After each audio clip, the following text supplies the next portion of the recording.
নমস্কার বন্ধুরা, তোমরা রাতে ঘুমানোর আগে আর সকালে ঘুম থেকে উঠে অবশ্যই ভগবান শ্রীকৃষ্ণের বাণী শোনো, এতে তোমার জীবন বদলে যাবে। চল আর দেরি না করে সেই পবিত্র বাণী শুনি। গীতার মহিমা। শ্রীমদ্ ভগবদ্ গীতাকে নিয়ে বলা হয়েছে, একং শাস্ত্রং দেবকী পুত্র গীতাম, অর্থাৎ এটি একমাত্র শাস্ত্র যা স্বয়ং ভগবান শ্রীকৃষ্ণের মুখনিসৃত বাণী। কুরুক্ষেত্রের যুদ্ধে অর্জুন যখন দ্বিধাগ্রস্ত ছিলেন, তখন শ্রীকৃষ্ণ এই মহাদিব্য উপদেশ দিয়েছিলেন। গীতার প্রভাব। বলা হয়ে থাকে যে ঘরে প্রতিদিন গীতা পাঠ বা শ্রবণ করা হয়, সেখানে স্বয়ং শ্রীকৃষ্ণের আগমন ঘটে। জীবনের সুখ, শান্তি ও সফলতা লাভের জন্য এটি প্রতিটি মানুষের বোঝা প্রয়োজন। গীতায় 18টি অধ্যায় এবং 700টি শ্লোক রয়েছে। কর্মের শিক্ষা। মানুষকে ফলের চিন্তা না করে কেবল নিজের কর্তব্য পালনে মনোনিবেশ করা উচিত। কর্ম হলো সেই ফসল যা মানুষকে কেটে নিতেই হবে, যেমন কর্ম হবে, তেমন ফল পাবে। দুশ্চিন্তা ও শক্তি। নিজের শক্তিকে দুশ্চিন্তায় ব্যয় না করে সমস্যার সমাধান খুঁজতে ব্যবহার করা বুদ্ধিমানের কাজ। অসৎ জিনিস দেখা ও শোনা থেকেই অসততা শুরু হয়। ভক্তি ও মুক্তি। শ্রীকৃষ্ণ বলেন, যদি সংসারের সব দুঃখ থেকে মুক্তি চাও, তবে আমার ভক্তি করো। যারা অসৎকর্মে লিপ্ত, তারা কখনোই আমাকে পাওয়ার চেষ্টা করে না। নিজেকে ভগবানের প্রতি সম্পূর্ণ সমর্পণ করাই হলো সবচেয়ে বড় আশ্রয়। বিশ্বাসের দৃষ্টান্ত।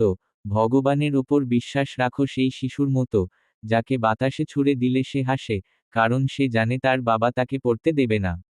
আশ্বাস। শ্রীকৃষ্ণ বলেন, তুই মন ছোট করিস না, যেখানে সবাই মুখ ফিরিয়ে নেবে, সেখানে আমি তোর পাশে থাকব। বিপদের সময় ধৈর্য। শ্রীকৃষ্ণ বলেন, জীবনের কঠিনতম সময়ও ভেঙে পড়ো না।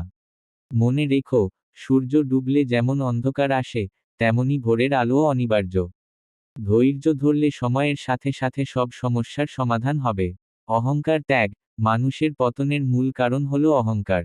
যে নিজেকে সবার চেয়ে বড় মনে করে এবং অন্যকে তুচ্ছজ্ঞান করে, ঈশ্বর তার থেকে দূরে সরে যান। বিনয়ই হলো মানুষের শ্রেষ্ঠ অলংকার। মনের নিয়ন্ত্রণ। মন হলো চঞ্চল। একে যে নিয়ন্ত্রণ করতে পারে, সে পৃথিবীর যেকোনো যুদ্ধে জয়ী হতে পারে। কিন্তু যে মনের দাসে পরিণত হয়, সে কখনো প্রকৃত শান্তি পায় না। অতীত ও ভবিষ্যৎ। অতীত নিয়ে অনুশোচনা করা আর ভবিষ্যৎ নিয়ে অহেতুক ভয় পাওয়া, উভয়ই বর্তমান সময়কে নষ্ট করে। যা চলে গেছে তা ফিরবে না, যা আসেনি তার জন্য চিন্তা করা বৃথা। তাই বর্তমান মুহূর্তে মন দাও। সত্য ও ন্যায়। সব সময় সত্যের পথে চলো। সত্য হয়তো প্রথম দিকে তিক্ত বা কঠিন মনে হতে পারে, কিন্তু শেষ পর্যন্ত জয় সত্যেরই হয়। অন্যায়ের সাথে আপোষ করা হলো নিজের আত্মার অবমাননা। পরনিন্দা থেকে বিরত থাকা। অন্যের নিন্দা করে বা অন্যের দোষ খুঁজে বেড়ালে নিজের চরিত্রের অবনতি হয়। তার চেয়ে বরং নিজের ত্রুটিগুলো খুঁজে বের করে তা সংশোধন করার চেষ্টা করো। নির্ভরশীলতা। শ্রীকৃষ্ণ আশ্বাস দিয়েছেন যে, যে ব্যক্তি সব কাজ আমাকে স্মরণ করে এবং ফল আমার ওপর ছেড়ে দেয়, তার সব ভার আমি বহন করি। তাকে আর কোনো কিছু নিয়ে চিন্তা করতে হয় না। পরিবর্তনই জগতের নিয়ম। শ্রীকৃষ্ণ শিখিয়েছেন যে পরিবর্তনই এই মহাবিশ্বের শাশ্বত নিয়ম। আজ যা তোমার, কাল তা অন্য কারো ছিল, আর পরশু তা আবার অন্য কারো হয়ে যাবে। তাই কোনো কিছুর প্রতি অতিরিক্ত আসক্তি রাখা ঠিক নয়। ক্রোধ ও বিনাশ। ক্রোধ বা রাগ মানুষের বুদ্ধিকে ধ্বংস করে দেয়। যখন মানুষ রাগান্বিত হয়, তখন তার বিচারবুদ্ধি লোপ পায় এবং সে ভুল পথে পরিচালিত হয়। তাই শান্তি পেতে হলে সবার আগে রাগকে নিয়ন্ত্রণ করতে হবে। লোভ থেকে মুক্তি। মানুষের অতৃপ্তি এবং লোভই তার সব দুঃখের মূল কারণ। যা তোমার প্রাপ্য, তা তুমি অবশ্যই পাবে, আর যা তোমার নয়, তা পাওয়ার চেষ্টা করা কেবল মনকে অশান্ত করবে। সুখ ও দুঃখের চক্র। সুখ এবং দুঃখ অনেকটা ঋতু পরিবর্তনের মতো। শীতের পর যেমন বসন্ত আসে, তেমনি দুঃখের পর সুখ আসবেই। এই দুই অবস্থাতেই যে ব্যক্তি অবিচল থাকে, সেই প্রকৃত জ্ঞানী। আত্মার শক্তি। শরীর পঞ্চভূত ক্ষিতি, অপ, তেজ, মরুত, বোম দিয়ে তৈরি এবং তা একদিন ধ্বংস হবে। কিন্তু তোমার ভেতরের আত্মা অমর। আগুনের সাধ্য নেই তাকে পোড়ায়, অস্ত্রের সাধ্য নেই তাকে ছেদ করে। তাই মৃত্যুর ভয়ে ভীত হওয়া অর্থহীন। কাজের প্রতি একাগ্রতা। কোনো কাজ শুরু করার সময় পূর্ণ মনোযোগ দাও। কাজ করার সময় যদি তোমার মন ফলের দিকে থাকে, তবে কাজের গুণমান নষ্ট হয়।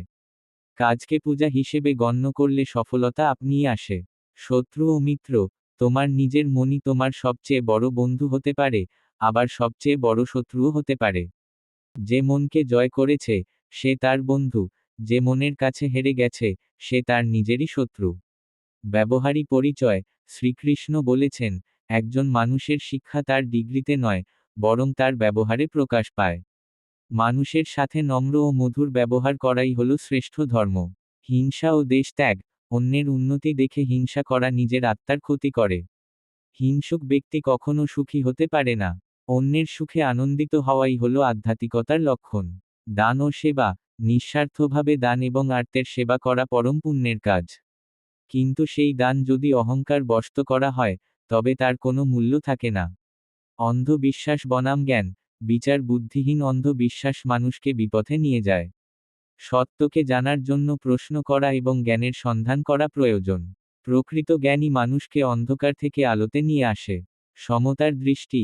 একজন প্রকৃত জ্ঞানী ব্যক্তি ব্রাহ্মণ, গরু, হাতি, কুকুর বা চণ্ডাল, সবার মধ্যেই পরমাত্মার উপস্থিতি দেখতে পান। সবার প্রতি সমভাব পোষণ করাই হল উচ্চতর চেতনার লক্ষণ।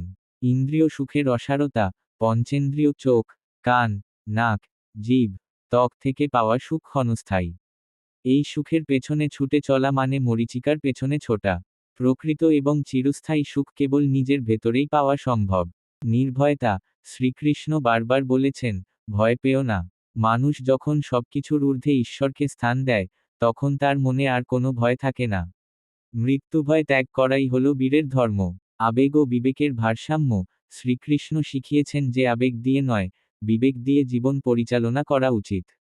অতিরিক্ত আবেগ মানুষকে দুর্বল করে তোলে এবং সঠিক সিদ্ধান্ত নিতে বাধা দেয়। বিপদ যখন শিক্ষক। জীবনে আসা প্রতিকূলতা বা বিপদ আসলে আমাদের পরীক্ষার মতো। প্রতিটি কঠিন সময় আমাদের কিছু না কিছু শিখিয়ে যায় এবং মানসিক দিক থেকে আরও শক্তিশালী করে তোলে। অন্ধকার ও আলো। জীবনে যেমন রাত আসে, তেমনই দিনও আসে। একইভাবে দুঃখের পরেই সুখের আগমন ঘটে। তাই অন্ধকারের সময়ে হতাশ না হয়ে ধৈর্য ধরে আলোর অপেক্ষা করাই হল বুদ্ধিমানের কাজ। একাকিত্ব ও ঈশ্বর। মানুষ যখন নিজেকে একা মনে করে, তখনই সে ভুল পথে পা বাড়ায়। কিন্তু শ্রীকৃষ্ণ বলেছেন, তুমি কখনোই একা নও, আমি সর্বদা তোমার হৃদয়ে বিরাজ করছি। এই বিশ্বাস থাকলে একাকিত্ব আর কষ্টের কারণ হয় না। মানুষের প্রতি ক্ষমা। কেউ ভুল করলে তাকে ক্ষমা করার শক্তি অর্জন করো। ঘৃণা পুষে রাখলে নিজের মনই বিষাক্ত হয়। ক্ষমা করা বীরের লক্ষণ এবং এটি মনের শান্তি ফিরিয়ে আনে। আসক্তিহীন কাজ। পরিবারের প্রতি যত্নশীল হও, কিন্তু অন্ধমোহে আচ্ছন্ন হও না। নিজের কর্তব্য পালন করো আসক্তিহীনভাবে। মোহ মানুষকে অন্ধ করে, আর মমতা মানুষকে সেবায় উদ্বুদ্ধ করে। স্থির বুদ্ধি। পরিস্থিতি যাই হোক না কেন, নিজের বুদ্ধিকে স্থির রাখো।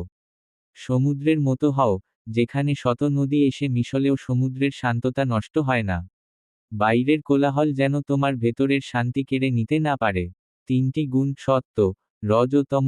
শ্রীকৃষ্ণ ব্যাখ্যা করেছেন যে প্রতিটি মানুষ তিনটি গুণের অধীন। সত্যগুণ মানুষকে সুখ ও জ্ঞানের দিকে নিয়ে যায়, রজগুণ মানুষকে কর্ম ও লোভের দিকে টানে, আর তমগুণ মানুষকে অলসতা ও মোহের অন্ধকারে ডুবিয়ে দেয়। এই তিন গুণের ঊর্ধ্বে ওঠাই হল জীবনের লক্ষ্য। ভক্তির সরলতা। ভগবানকে পেতে হলে খুব কঠিন সাধনার প্রয়োজন নেই। শ্রীকৃষ্ণ বলেন, যদি কেউ আমাকে ভক্তিভরে একটি পাতা, একটি ফুল, একটি ফল বা সামান্য জলও অর্পণ করে, আমি তা পরম তৃপ্তির সাথে গ্রহণ করি। ভক্তিই হল আসল, বস্তু নয়। সুহৃদ বা পরম বন্ধু। শ্রীকৃষ্ণ বলেছেন, আমি প্রতিটি জীবের হৃদয় সুহৃদ হিসেবে বাস করি। যখন কেউ সব বন্ধু বা আত্মীয়ের কাছ থেকে সাহায্য পায় না, তখনও ঈশ্বর তার পাশে থাকেন। তিনি কখনোই তার ভক্তকে ত্যাগ করেন না। মায়ার খেলা। এই জগৎ ভগবানের এক অদ্ভুত মায়া। মানুষ এই মায়ায় পড়ে আসল সত্য ভুলে যায়। কেবল যারা অনন্য মনে ঈশ্বরের শরণাপন্ন হয়, তারাই এই মায়াজাল ছিন্ন করতে পারে। শুদ্ধ আহার ও মন। আমাদের আহার যেমন হবে, আমাদের চিন্তাধারাও তেমন হবে। ভিডিওতে সাত্ত্বিক আহারের গুরুত্ব বলা হয়েছে, যা মানুষের মনকে শান্ত এবং বুদ্ধিকে তীক্ষ্ণ রাখে। অস্থিরতার সমাধান। অশান্ত মনকে শান্ত করার উপায় হল অভ্যাস এবং বৈরাগ্য। বারবার অনুশীলনের মাধ্যমে এবং জাগতিক বিষয়ের প্রতি অতিরিক্ত মোহ ত্যাগের মাধ্যমেই মনকে বশে আনা সম্ভব। জীবনের লক্ষ্য। আমরা কেন পৃথিবীতে এসেছি? কেবল খাওয়া দাওয়া আর আমোদ প্রমোদের জন্য নয়, বরং আত্মজ্ঞান লাভের জন্য। নিজেকে চেনা এবং পরমাত্মার সাথে যুক্ত হওয়াই হল জীবনের চরম লক্ষ্য। সর্বশ্রেষ্ঠ গোপন জ্ঞান। শ্রীকৃষ্ণ বলেন, আমি তোমাকে সব গোপন জ্ঞানের চেয়েও গোপনতম কথাটি বলছি, তুমি সব ধর্ম, অর্থাৎ সব জাগতিক কর্তব্য ও দুশ্চিন্তা ত্যাগ করে কেবল আমার শরণাপন্ন হও। আমি তোমাকে সব পাপ থেকে মুক্ত করব, তুমি শোক করো না। প্রচারকারীর সৌভাগ্য। শ্রীকৃষ্ণ ঘোষণা করেন যে, যে ব্যক্তি আমার এই পবিত্র গীতার রহস্য ও জ্ঞান আমার ভক্তদের মধ্যে প্রচার করে বা অন্যকে শোনায়, সে আমাকেই প্রাপ্ত হবে। পৃথিবীতে তার চেয়ে প্রিয় আমার আর কেউ নেই এবং ভবিষ্যতেও হবে না। শ্রবণের ফল। যারা অত্যন্ত শ্রদ্ধা ও বিশ্বাসের সাথে এই গীতা শ্রবণ করে, তারাও সমস্ত পাপ থেকে মুক্ত হয় এবং পুণ্যবানদের শুভ লোক বা পরম ধাম প্রাপ্ত হয়। নিঃস্বার্থ কর্মের পথ। এই জগৎ কর্মের ক্ষেত্র। ঈশ্বর বলেন, পূর্বপুরুষেরাও আমার দেখানো এই পথ অনুসরণ করে মোক্ষ লাভ করেছেন। তাই তুমিও তোমার কর্ম নিখুঁতভাবে এবং নিঃস্বার্থভাবে করো। এটাই জীবনের প্রকৃত পথ। শুদ্ধিকরণ ও মোক্ষ। গীতা কেবল একটি বই নয়, এটি জীবনের এমন এক আয়না যা মানুষকে নিজের ভেতরের ময়লা পরিষ্কার করতে সাহায্য করে। এই জ্ঞান শোনা এবং বোঝার মাধ্যমেই একজন মানুষ শুদ্ধিকরণ এবং মুক্তির, মোক্ষ দিকে এগিয়ে যায়।